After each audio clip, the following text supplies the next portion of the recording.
And I think the fascination with McCann, Madeleine McCann, John Benet Ramsey, Summer Wells, is that the parents do so many interviews and people can sense the deception. And if we listen close enough to what they say, if we parse the words, if we listen to them answer the right questions from the right interviewers, it's as if we can piece what happened together purely from their words, from their leakage, by what they avoid talking about, by what they do talk about.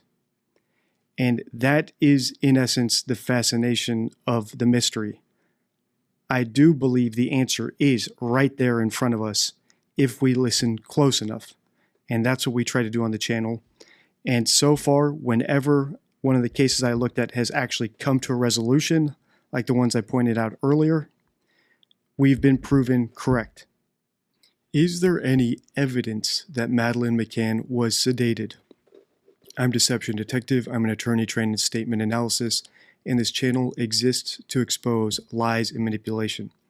Before we proceed, please hit the like, subscribe, and notification bell. In today's video, we're going to challenge an assumption I've had since the beginning of my McCann's series. So as you know, this is my 20th video about the McCanns. I've developed a pretty detailed idea of what happened on the night that she was allegedly abducted, all based on the words of Kate and Gerry McCann in interviews, right? So based on pure statement analysis, trying to avoid any outside evidence or information that could taint my analysis. But now that we're 20 videos in, I want to see if there's any evidence of something that I've detected in the language, but have never actually looked for evidence of. And that is the idea that Madeleine was sedated, that her parents administered sedatives to her. Because I think that is, in all likelihood, the thing that killed her, because I do not think the parents deliberately murdered their daughter. I think it was a tragic accident due to administering sedatives to get her to sleep so they could enjoy their holiday, and then a cover-up in order to preserve their status as doctors, to avoid Portuguese prison, and out of a twisted sense of family loyalty, right? We can't save Madeleine, but we can at least save the twins and make sure that we don't go to prison and have them taken away from us. So I developed a very detailed theory based on their words, but I've never actually looked for outside evidence. So today, let's watch this recent video by YouTuber True Crime Rocket Science. I've given him a follow. I suggest checking out his channel as well, where he actually looks for evidence of sedation. Let's listen. How well do you know the Madeleine McCann case? Well, let's test that right now. You can answer in the comments. 3 simple questions, see if you know the answers. And all of these are yes or no questions. Number 1, did Kate McCann and Madeleine's siblings do a toxicology test? 2, did the McCanns take a polygraph test? 3, did the McCanns participate in a reenactment? So if you followed my channel for a while, or you followed my series, right, this DDX Madeleine McCann playlist, you know that I do not know the answers to any of these questions. So this is as far as I've seen into his video. I watched the first minute just to make sure it was good. And I'm curious if there is evidence of any of these things. Like I've said, I detected the sedatives theory in the language of the McCanns based on everything they say, the way they say it, the things they bring up on their own that they're defensive about. I do believe they accidentally murdered their daughter with over-sedation. And right, she could have been sedated and then climbed onto a couch and fallen and died of positional asphyxia, like some people claim. And I think that even if she died of positional asphyxia, the sedative is the reason for the cover-up, right? So if they came back to the room, they found their daughter behind the couch, crumpled up, dead or dying. If they had not done anything wrong besides just leave their kids alone in a bedroom, I don't see the reason for a cover-up, right? You could still call the emergency line, call the police, report it. You might get some negligence charge lodged against you, but the chance of getting leniency or getting it dismissed is very high, right? We don't put people in prison for life for leaving their kids alone in a bedroom, even if you believe that it is not the right thing to do, especially with children that young. So I do think that even if that idea were true, there must be some additional evidence that they did something wrong. There was something they were afraid of, a toxicology report finding, and I believe it would have been sedatives or opioids, actually sedatives, right? Sedatives beyond something that was appropriate to give to a little kid. So let's listen. To the first question, yes, Kate McCann made herself available for toxicology testing because she was accused of cracking under the pressure, being unstable, I guess, while she was a mother of 3 young children. And perhaps because she was depressed, well, this is the theory, she turned to some or other substance, some or other medication that compromised her in some way. According to an article in the Liverpool Echo published in November 2007, quote, one line of inquiry reportedly pursued by Portuguese police was that the qualified GP who grew up in Anfield and Allerton killed Madeleine, now 4, because she was struggling to cope. But her lawyer, Edward Smethurst, said that the results of toxicology tests on Mrs. McCann's hair, taken in September, show no evidence of drugs in the mum of three's body over the past 8 months. So one reason I think that lots of my subscribers have sent me True Crime Rocket Science's videos through my submission form at deceptiondeck.com is because he takes a different approach than I do. So whereas I look at the words that people say, he will actually look up, news reports, police reports, filings, so hard evidence. And I think the combination of those things is great. But the order in which we do them is how, at least I, avoid confirmation bias. So avoiding confirmation bias is almost impossible, right? Confirmation bias is the concept that if you believe something, anything you hear or see, right, any evidence you come across that supports your theory, you will listen to and take very seriously. And anything that disproves your theory, you will ignore or minimize or doubt. And that's one reason, like I say, I try to go into each and every case that I cover on this channel, knowing as little about it as possible while still knowing the gist of it, in order not to go in completely blind, which allows me to actually listen to what people say. And then if I say something in a video that turns out to be correct or my analysis is on point, people in the comments will point it out to me. Or like we're doing here, I've already come up with my theory about the McCanns over 20 videos, and now we're getting the hard evidence that either backs it up or disproves it, which is why I'm watching this video now instead of watching it earlier in the series. And there was actually a great recent example of this in my last video before this one, how to interrogate a suspect. I looked at an interview with Nicole Kessinger, the mistress of Chris Watts, who murdered his daughters and his wife. And in that interview I watched, I could tell that she was lying to the police about potentially using another way to talk with Chris besides phone calls and text messages. I said that the police should have included other apps, other ways of communication in their affidavit that they had her sign, right, or the request that they gave her, right, to cooperate and let them search her phone. And lo and behold, in the comments, people told me that she used a calculator app, some secret app that people use to communicate with each other, to communicate with Chris, right? So I've not confirmed that evidence, but I've seen so many comments about it that it's great to see that my analysis is on point, right? So that's how it should work, right? You hear the words, come up with your theory, and then if there's evidence that supports it, that's great, right? Instead of looking for evidence and then looking for words that support it. He said, there were various stories circulating that Kate might somehow be unstable and might be depressed and whatever, but the test demonstrated that the kind of drug she might be on did not show up, end quote.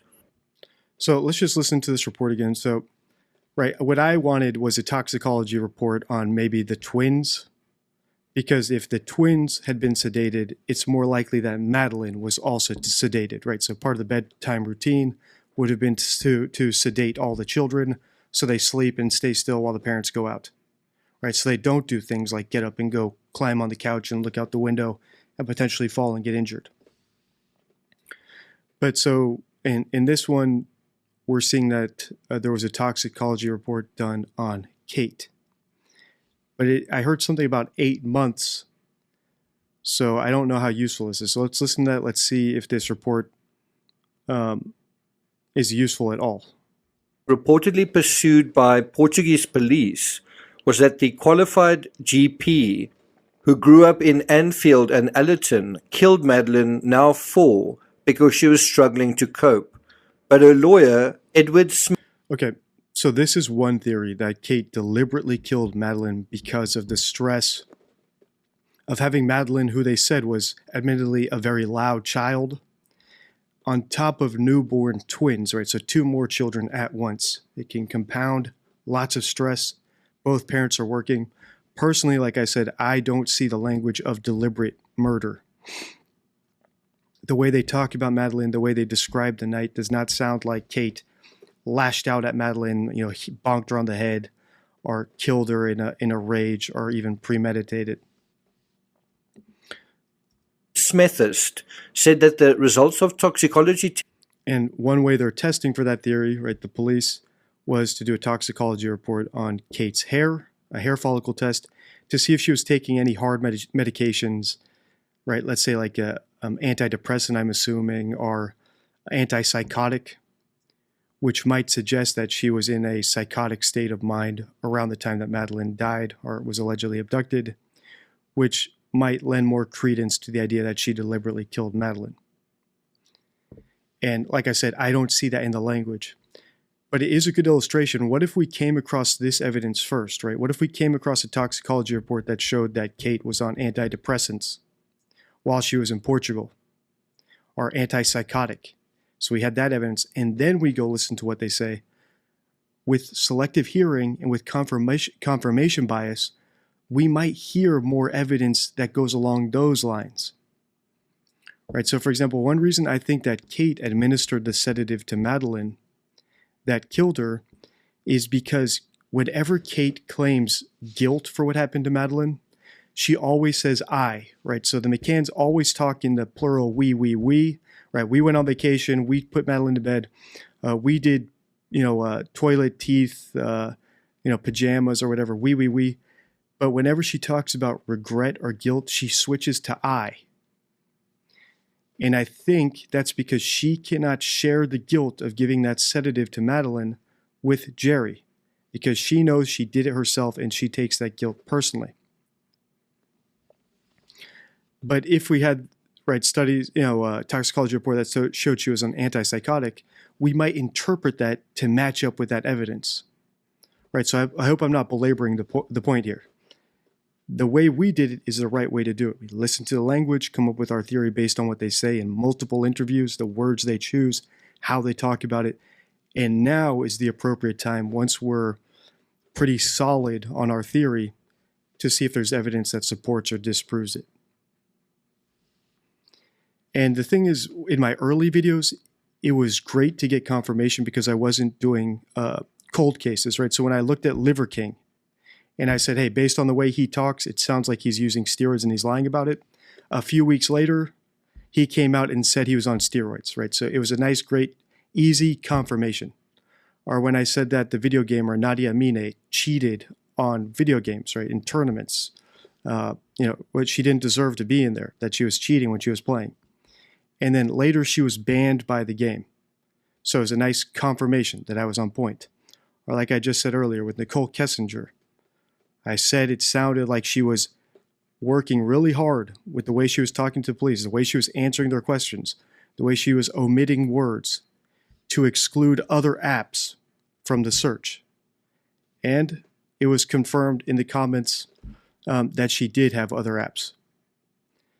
But in cases like the Ramseys or the McCanns, there's only so much confirmation I can get on my theory until there's actually physical evidence to support it, right? So it's a little bit more frustrating.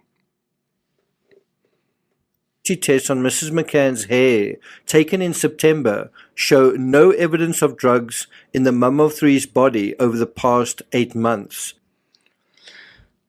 So one thing I want to do more of is talking about how science and studies and graphs and statistics can be misleading, right? So lots of times when people see science or a study or DNA, logic goes out the window. And I'll show you a recent example of that, and I'll talk about how it applies to this test that they did on Kate here. So for example, I have this comment that I posted on X yesterday.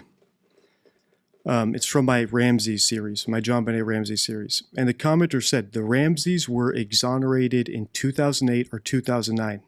There was an unknown male DNA evidence that was found on the underwear John Benet had on. The entire family was tested for a match, and all were ruled out. And I see lots of comments like this, right, where they found someone else's DNA on John Benet, so the family's ruled out. Well, that's not how deduction works. Right, but because there's DNA and there's testing and there's forensics, people forget about logic and they say, hey, DNA said this, so it must be true. And here's what I replied to that comment. DNA is useful for confirming a suspect, but not for ruling them out. Just because we find someone's DNA on a body doesn't mean that others are off the hook. It's like saying if I taste carrots in my soup, it can't contain potatoes, right? Deduction isn't that simple. It doesn't work like that. And I actually workshopped this analogy on my X account with subscribers. So thank you for everyone for helping me with that analogy. I think it's a great illustration how people forget how formal logic works as soon as science is involved. Right. So how does that apply to Kate? In this case, it looks like she had a hair follicle test done 8 months after Madeleine went missing, and there was no evidence of any antipsychotics or antidepressants in the hair follicle. Does that mean that she couldn't have shaved her head or cut her hair, or that the hair just grew out past that?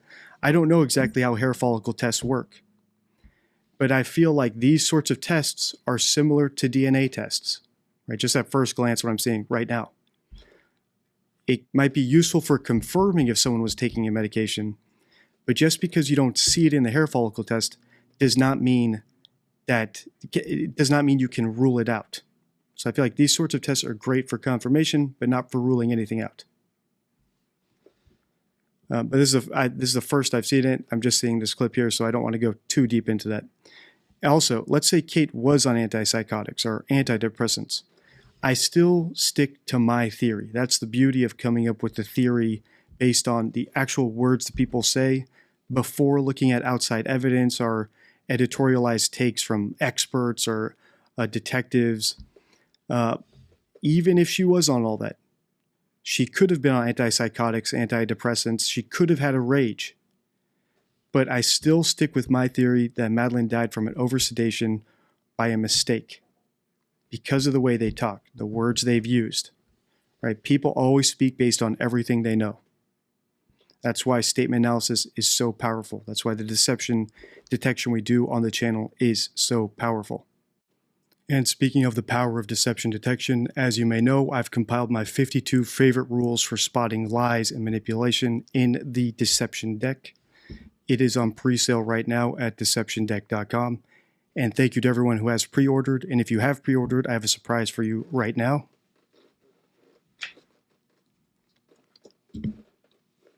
I just got the first pack from the printers. The rest are printing right now and will be shipping soon. So if you've not pre-ordered, please do so at deceptiondeck.com so you can take advantage of the sale that's going on right now, which will end soon once I have all the decks printed and ready to ship. All right, back to our analysis. So if you're just listening on podcast mode, you didn't see my magic trick. If you're watching, let me know if you want me to show you how I did that in another video. He said, there were various stories circulating that Kate might somehow be unstable and might be depressed and whatever, but the test demonstrated that the kind of drug she might be on did not show up, end quote. Right, so once again, here's the problem with science. We can't be that conclusive about it. I don't know how reliable that test was, if it was done 8 months later, if it can be cheated, if it was even looking for the medicines I think it was. Right? All these panel tests require you to input what you're actually searching for. And then even if it did show that she was on the medications they were looking for, it still does not make our theory that we have on this channel about what happened implausible. It seems the police in the McCann case had the same oversimplistic views as those in the JonBenet Ramsey case, that a young child did something and an overstressed mother overreacted and then did something. So I'm glad True Crime said this, right? I see lots of parallels. It's interesting. The cases I choose to cover come from requests, right? So I never set out to do a true crime channel.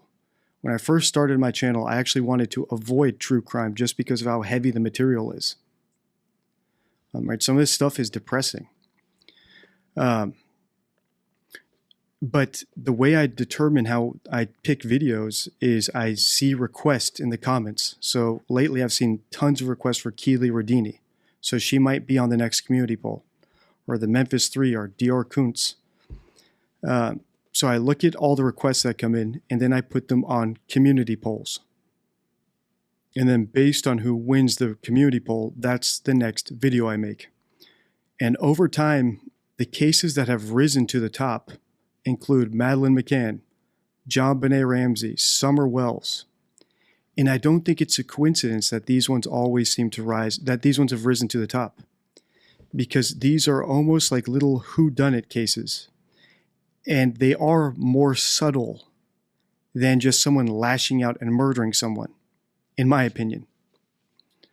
I think that they are more complicated than just an overstressed mother lashing out and whacking her child on the head. And in all three cases, in my playlist that I have about JonBenet, Madeleine, Summer Wells, I do the same thing. I listen to the words of the parents, and then I come up with a theory based on what they say, how they respond to questions, and only then do I go outside and look for other evidence. And in Summer Wells and JonBenet, I haven't even looked at any other videos like this where they actually look at physical evidence. In those ones, we're still developing our theories based on the words of the parents.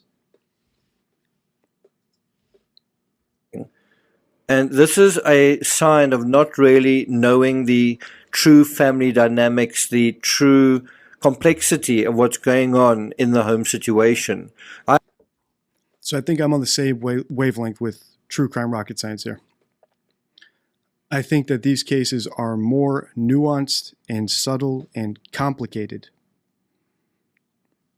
And in the case of the Wells case, I think it's more disturbing, actually, than a simple, straightforward crime, which is why they've gone unsolved for so long and why there's still so much fascination with these cases years later. I have to say, I never believed either of the mothers in these cases deliberately killed their daughters. And I think it's because the truth in this case is so subtle, and true crime is often rotten when it comes to subtlety. How many videos today often have got the word shocking in it? The whole thing with shock value coverage is that it's unsubtle. And people seem to like that, which is why we are so bad at things that are so subtle. I find subtlety very interesting, very intriguing, very mysterious. The truth is here, it's like a signal hidden in the noise. And this is why I think after 17 years, so many people still can't figure out what happened, because they're not very good at subtlety.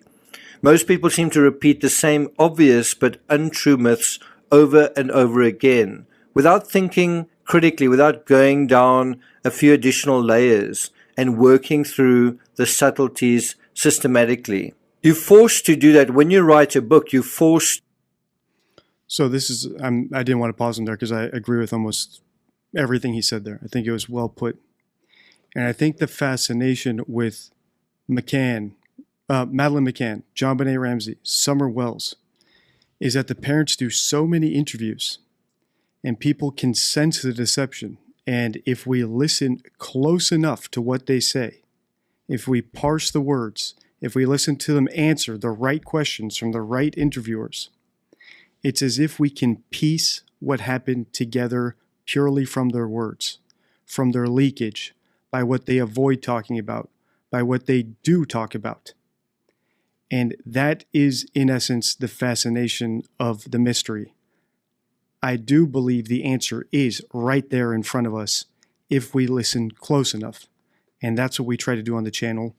And so far, whenever one of the cases I looked at has actually come to a resolution, like the ones I pointed out earlier, we've been proven correct. But in true crime, it can take years, in the case of the McCanns, decades, to be proven correct. And that's the frustrating part about it. And that's the reason we're checking in on the evidence now, this deep into the case, to see if we're on the right track with our analysis so far in this series.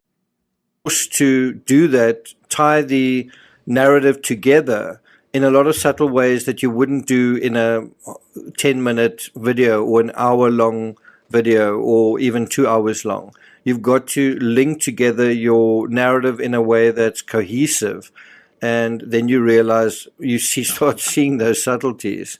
Now, the interesting thing is there were questions of sedation surrounding Madeleine's siblings as well. Do you know whether they also submitted samples for toxicology testing? All right, this could be useful. If the other children were sedated, like I said, it's more likely that Madeleine was also sedated. As we know from the parents' own words, Madeleine was particularly loud. She was particularly rambunctious. So if they sedated the twins, it's not unreasonable to infer that they also sedated Madeleine, which would back up the theory that we have, right? That Madeleine died of oversedation, or even just from being sedated with the normal amount of sedative, right? So I've said this many times on the channel. It doesn't have to be that they gave her too much sedative, or that Kate gave her sedative and then Gerry gave her a second dose and she died from an overdose of sedative, right? They were on vacation. They said, in their own words, Madeleine was out playing on the beach that day, out in the sun, taking the same medication when you're more dehydrated or even have different food in your stomach than normal, or go to bed a little bit later than usual. It can hit you differently, right? And this was a 3-year-old little girl. It doesn't take that much dehydration or that much of a different scenario for a medication to hit her stronger than normal. And if the parents weren't around to mitigate it, then the sedative could have killed her. The parents could have realized it was due to their negligence or their basically negligent, unreasonable giving of a sedative to a child to just get them to sleep. And that could be the impetus for them to cover up the crime because they didn't want to be even face the potential of being put into a Portuguese prison and have their children taken away from them, lose their medical licenses, et cetera, et cetera. Do you know? And do you know what the results were? Before we get to that, if you haven't subscribed to the channel, please do. Thank you to those who have subscribed. By the way, I'll be going live in around about 2 hours after this video is posted, where we'll be talking just... This is an old video of his, so he's not going live after this. But like I said, I do recommend subscribing to his channel. That Madeleine may have died of an accidental overdose was part of what the investigators officially believed, certainly at one time. And it's not an irrational thought. Actually, let me just correct myself. This video of his is from 1 day ago. The notion that Madeleine may have died of an accidental overdose was part of what the investigators officially believed, certainly at one time. And it's not an irrational thought. There was a preponderance of doctors in the group, 2 of them anesthetists, and it wasn't just one of Madeleine's parents that was a doctor, but both. And I see lots of comments of people saying, hey, the parents were doctors. How could they have made a mistake with the dosage of a sedative? In my experience with doctors, there's 2 types of doctors, right? So there's one type of doctor that goes to med school, learns everything, learns how reliable unreliable medications can be sometimes, takes the side effects very seriously and is actually very prudent, is more cautious than the average person about administering medication, right? About writing a script for something. And then on the other hand, you have the second type of doctor where they go to med school, they learn about all the medicines, they see how, people typically don't experience side effects, 99% of the time, and they become very flippant with administering and prescribing medications, right? So you have two polar types of doctors, right, and everything in between. And if it's the case that the McCanns were the flippant type of doctor, the one who has access to meds, believes that they're all pretty reasonably safe, and that they can overcome any side effect or solve any problem that it might cause, they might just be the type of doctor who causes more harm than good, right? By accident, by being flippant with medication, by being negligent. According to the Evening Standard, quote, the Polizia... It's sort of the way that people get desensitized to stuff, right? So doctors can also get desensitized to just how powerful the medications they are prescribing and administering to people are, because they don't typically see the fallout that might follow, right? So a doctor might prescribe you something, you have adverse side effects, you get addicted, you get sick from it. They don't necessarily see all that. They just know that they prescribed this 100 times in the past week, and no one's come back to them with a complaint. Judiciara have suggested Madeleine died as a result of an accidental drugs overdose, and that the McCanns, both doctors, covered up the death to protect their careers. Wow. That is basically a theory we've come up with based on their own words. And I actually gave them even more of a benefit of the doubt than that. I don't think they would have covered up just to protect their careers. I think they would have covered it up to protect the twins, to make sure that the twins weren't taken from them and put into foster care while they went to prison, if they went to prison, right? So people can justify just about anything. So in the case of the McCanns, I can see Gerry thinking he is heroic in his own mind by going to great lengths to cover up, to hide his dead little daughter in order to protect the rest of his family, right? There's nothing we can do for Madeleine now. We have to hide her. We have to cover up the crime. Kate, this is the story we're going to tell. You're going to stick to it, and we're going to keep the twins with us. And then if we're going to pretend we're innocent, and if we ever raise money in the future, we'll use that money to raise awareness about children, missing children in general. We'll use it to help support the twins and to honor Madeleine's memory. Right? You can justify anything. You can justify covering up a crime. You can justify taking money from people under false pretenses. Right? We're using this money to honor Madeleine. Same with the JonBenet Ramsey case.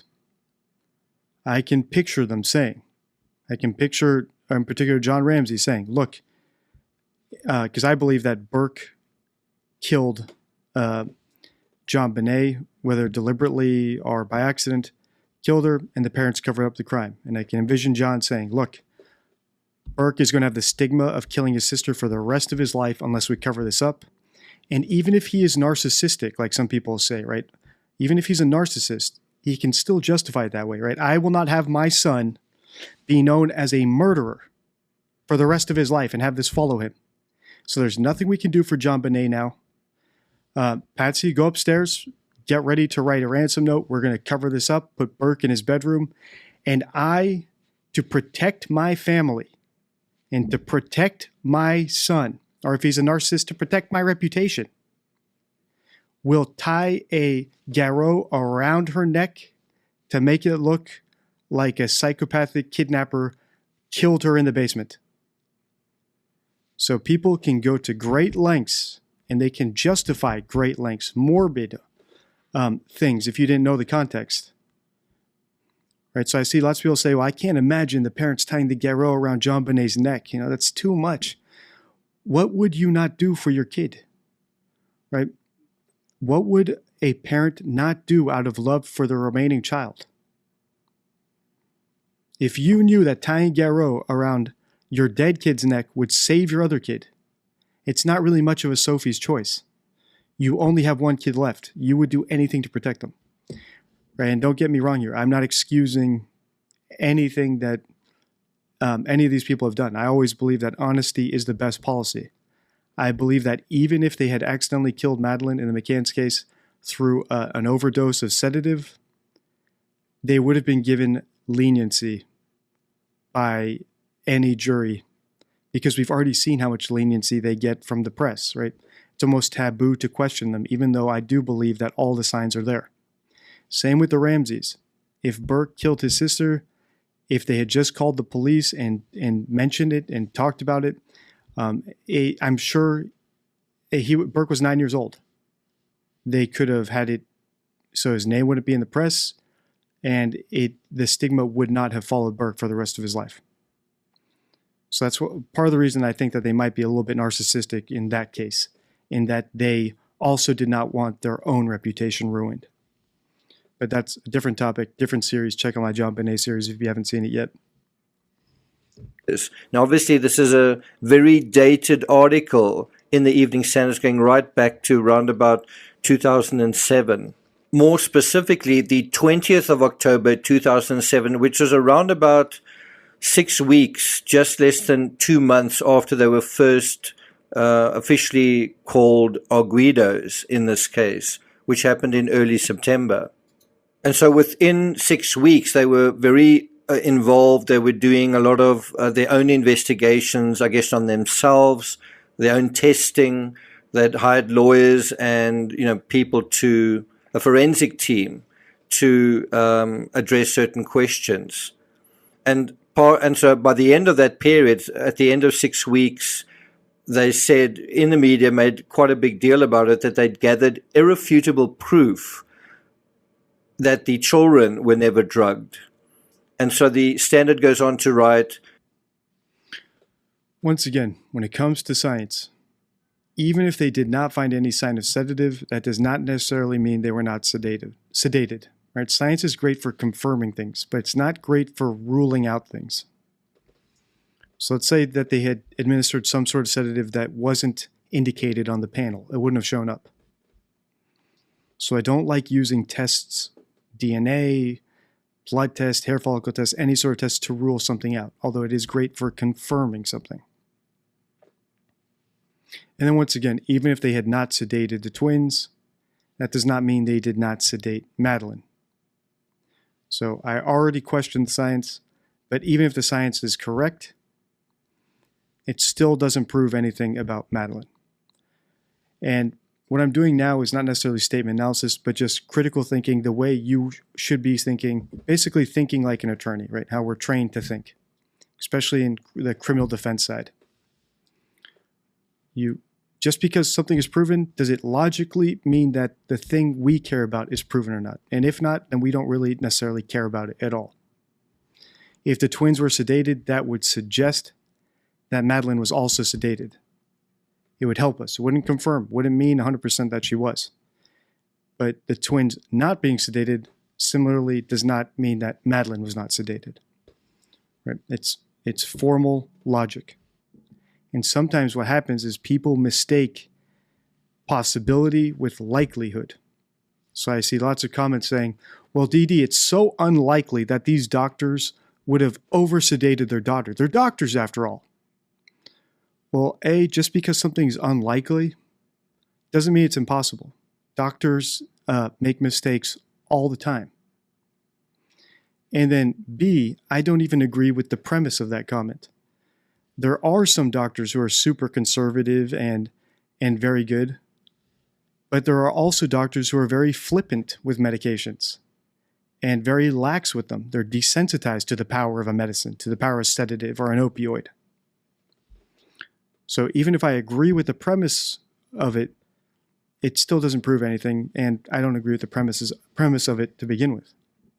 The fact that there are doctors actually suggests my scenario, makes it more likely, because it would mean that they have better access to sedatives, and if they are paying for the tests, they are more educated and informed on deciding which ones not to include on the panel so as to have the panel show up showing that the children were not sedated.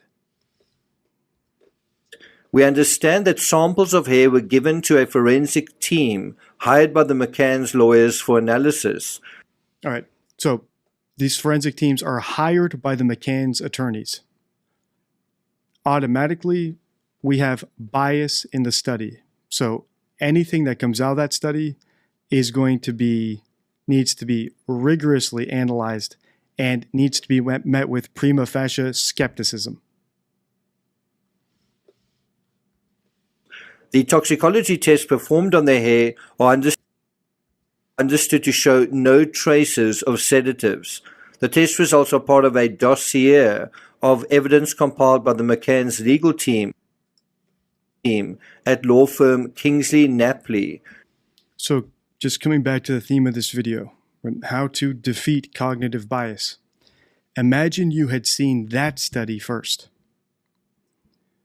You would be biased to think, hey, there are no sedatives involved here, right? There was no evidence that the twins were sedated, so Madeleine must not have been sedated. This analysis, these scientists found no sedatives. So, DD, you're wrong. Your sedation theory is wrong. And that's the power of cognitive bias, right? So, scientific studies are very biasing. They seem infallible. Right? It's proof. This is scientists. A scientist did this. A medical person did this. Which is why I try to avoid physical evidence like this or research or news reports until I've analyzed the words of the people involved. Nothing that this report showed so far has shaken the theory that we have here on the channel.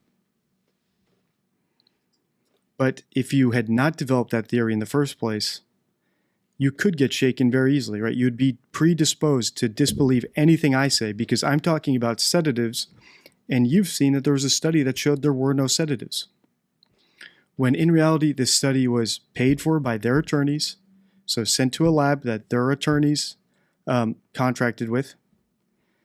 They could have run 1,000 tests and only picked the one that showed the right thing, right? Only picked the one hair follicle that didn't register anything. Or more likely what they do is they select what they are going to test for, the specific compounds and chemicals that will not show the type of sedative that they used if they did administer a sedative to the children. To show they were not involved in their daughter's disappearance from their Algarve holiday apartment, that's apartment 5A, on 3 May. The article goes on to note, as well as dismissing the drug theory, the lawyers have evidence to disprove allegations that Mr. McCann is not the biological father of Madeleine, a claim which is significant because the McCanns are arguing that DNA evidence in the boot of their hire car comes from the twins rather than the missing child. A source close to the couple said, "It would be logical for tests to be carried out on the twins to show they have never been given sedatives." Let's just be clear about the language there. They have never been given sedatives. It would be right to say those tests show no evidence of sedatives in their systems. It backs up Kate and Gerry's claims. They have never sedated the children and explains why they are so certain they can prove the allegation is just police smear. So I wonder, is there any test that could be done to show that you have never had a sedative? Is there any test that could possibly be done? Does it exist in science to show that the twins had never been sedated? I don't know. But that's also why I like to listen to what people say, because there is no filter. I can judge what people say. And if you've pre-ordered the Deception Deck, you have 52 words, phrases, cues, and concepts that liars use to deceive. So you have 52 ways to spot when someone's being deceptive. And then it's up to you to use critical thinking to figure out why they're being deceptive. Whereas when it comes to tests and science, I don't know does that test exist now? Does it even exist? Did it even exist back then? Also, how long does a sedative stay in one's system? What if they waited 3 days and then tested the twins, or even 24 hours? Would it be out of the system? And that's the problem when it comes to complicated things, when it comes to chemistry, biology, technology. It's constantly changing. And there are so many layers of so-called experts who are like the shamans of our modern age. Right? We take everything they say as if it's infallible, when in reality, everything must be scrutinized. Even what I say here, right, I encourage you guys to scrutinize it. That's why I don't just make a pronouncement. Hey, the McCanns over-sedated their daughter. Right? That's why I spend 20 videos, almost 20 hours now, explaining my thinking with you in real time so that you can listen to my thoughts, compare it with your thoughts, come to your own conclusion. And I also listen to your comments, right? So some of my analysis has been influenced by comments you guys leave me in the comments, right? So it's collaborative. But everything has to start with yourself. In my case, it starts with me, and then I look at the comments. End quote. And you would imagine this sort of thing published in the media would probably change quite a few hearts and minds. Wow, so they actually did tests, and the tests show that they're innocent. And Kate McCann actually brings up the same issue of sedation 9 separate times in her book and points out that the toxicology on the twins came back negative. Now, remember, Kate's book was published in 2011, which was essentially 4 years after all of these events. But what is really interesting is the level of detail she goes into when she talks about the sedation. I mean, even she acknowledges in her book that she suspected all 3 of the children may have been sedated based on their demeanor. The fact that the twins were sleeping so soundly despite everything that was going on. So Kate herself made this essentially the same suggestion that law enforcement made. And so, wow, that is interesting. So basically, let me just rewind here. So TCRS, so True Crime Rocket Science, has shown an excerpt from Kate's book, and I need to read this book at some point. So let me know in the comments if you want me to actually analyze Kate's book. And the beauty of analyzing text is that people can really pick their words on it, so you can really hold them to what they say. And even if she used a ghostwriter or consulted with her attorneys or a PR person in writing the book, the truth still shines through if she has told those people the truth. So that's another interesting concept with statement analysis, that even if it's something has been filtered through an attorney, PR person, ghostwriter, we can still spot the deception. Because at the end of the day, the person whose name is on the book has to sign off on every last word that's used. And Kate actually says that in the book, she said, "We had always suspected that all 3 children might have been sedated by the abductor. We mentioned this to the police that night and several more times in the following weeks, but no testing of urine, blood, or hair which could have revealed the presence had ever been done." Very interesting. So it's almost as if they were trying to get ahead of the sedative, and they were already trying to pin it on the abductor. Also, like I said, I don't believe that the studies paid for by contracted out by their attorneys were done in a way that would actually show every single type of sedative. Any sort of test can be gamed, especially when you're running the test to disprove something. All it would take is for them to not check off one box on one type of compound that appeared in the sedative that they gave the children. And one thing I pointed out in another video, and you guys have also caught in the comments, is how unlikely it is, if they really believed an abductor took Madeleine, for them to leave the twins in the room while they went out to go search for Madeleine. If you actually believe there was a kidnapper in the area, or even a kidnapping ring, surely you would take your remaining children with you and hold them so tight because you've already lost one. But instead, what they did is they left the twins in the room, which A, suggests that they knew there was no kidnapper, that it was a hoax. And B, raises the question of why did they not even think to take the twins, right? Surely if you're going to pretend that you think there's a kidnapper, you would at least take the twins just to make it appear that you believe there's a kidnapper. And one reason not to take the twins would be that people would see just how sedated the twins are.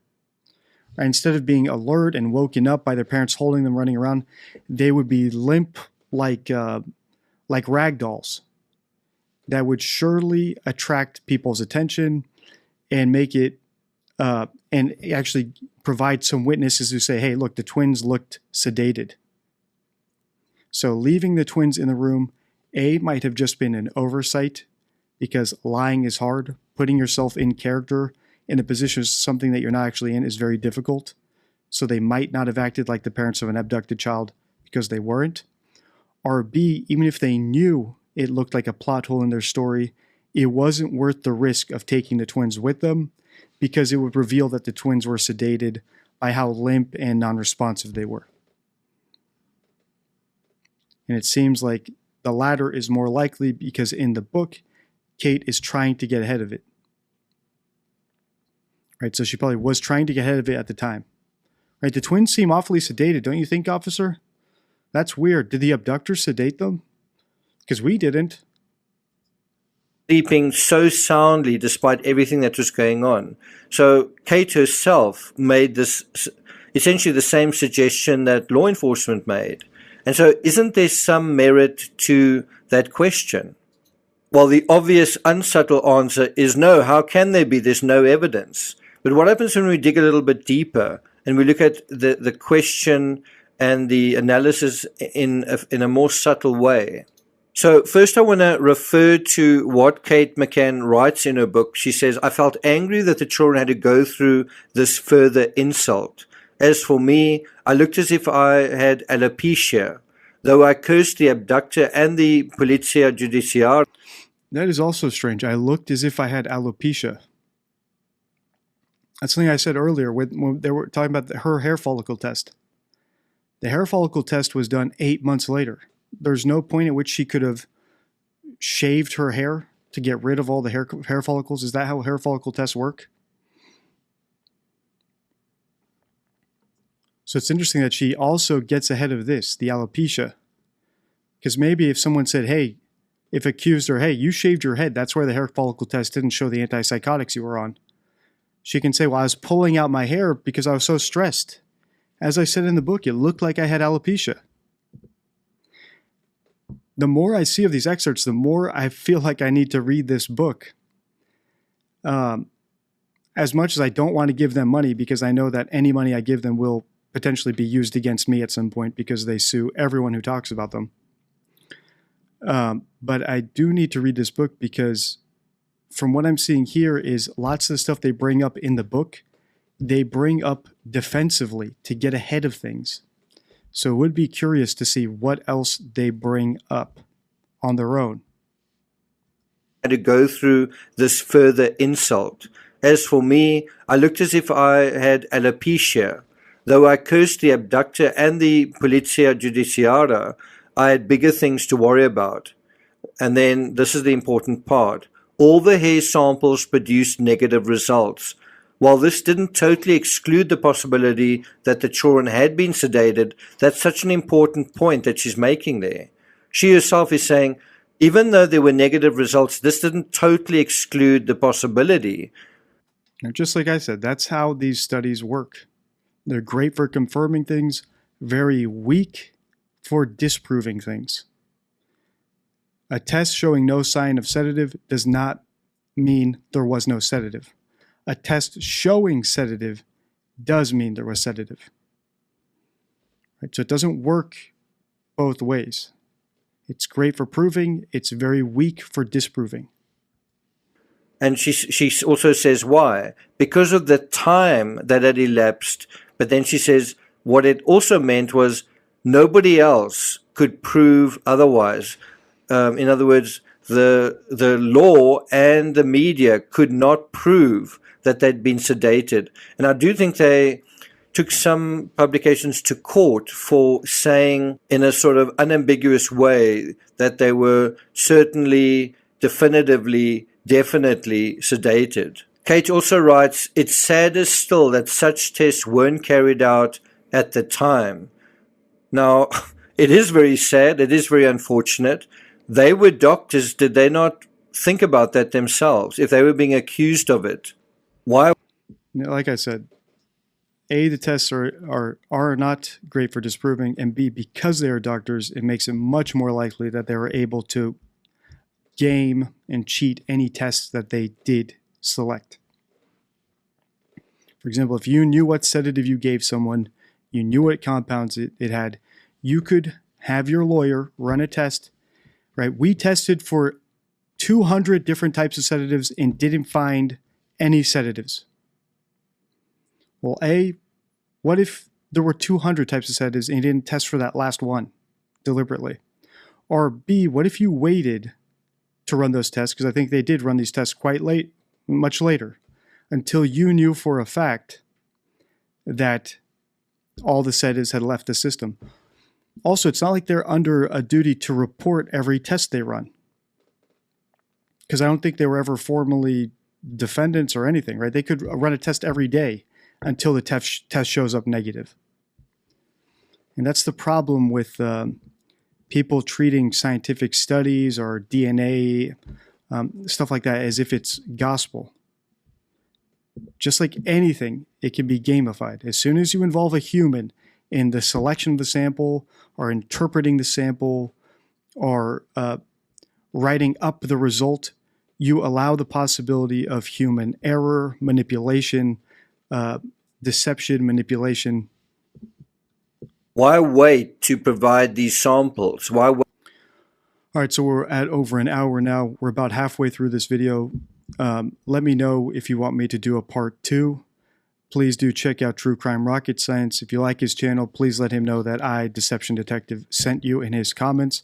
So hopefully he'll do a reaction to this one and we can get something going the same way that Pat Brown and I exchanged videos. I think he'd be a great friend of the channel. And like I said, please pre-order your Deception Deck if you want to take advantage of the pre-sale at deceptiondeck.com. Once I have them all in here, ready to ship out, I will end the pre-sale officially. Until next time, stay true.